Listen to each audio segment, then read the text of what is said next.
We're now at day 2 of week 7 of the offseason training program. And in today's training, we're going to focus on ensuring that each rep looks identical. Why is this so important? It's important because our game, as it relates to excellence, is built around consistency. If you want to become the best player that you can be, your consistency doesn't start on the field, it actually begins in the way that you approach your training. So the weights will get a little bit heavier, thus it will become more challenging, but your focus has to be on making sure that each and every rep is identical to the last rep. So now, here we go. Let's get ready to play some football. In the bend over row, we're first going to hinge at the hip. As you can see, there's a slight knee bend at the knees. Make sure the back has a neutral spine and keep the chin down.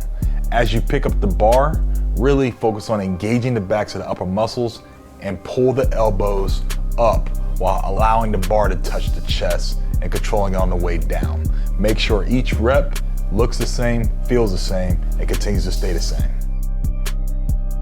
In the bench press, first focus on the setup. Make sure you have your feet flat on the ground, your butt should be touching the bench, and your upper back and your head.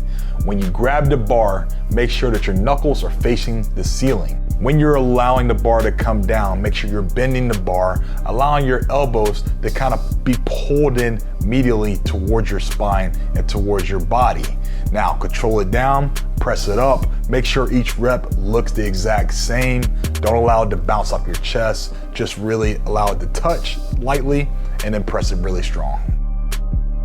In the inchworm to push-up, the focus is when you hinge at the hip to bend over, don't bend your knees. And then don't bend your knees when you're really tiptoeing your feet up back to your hands. We want to only make sure that the hips are extending and flexing. This will make sure that your hamstrings are being targeted and you're getting a good, nice stretch in your hamstrings, and the shoulders will help you to move along in this particular movement. In the single arm double shrug, the posture is most important here. As you can see, the athlete is standing as if he doesn't have a dumbbell in his hand. The dumbbell isn't touching him. He's not leaning over towards the dumbbell. His core is engaged, his feet are balanced, and his hips are square to the balance of his frame. Now, grab the dumbbell, engage the shoulder, and just shrug up. Don't bend the elbow, just allow the shoulder to move up and down. That is our last movement of the day. Remember, the focus is each rep staying the same, staying consistent. That way that translates to the field.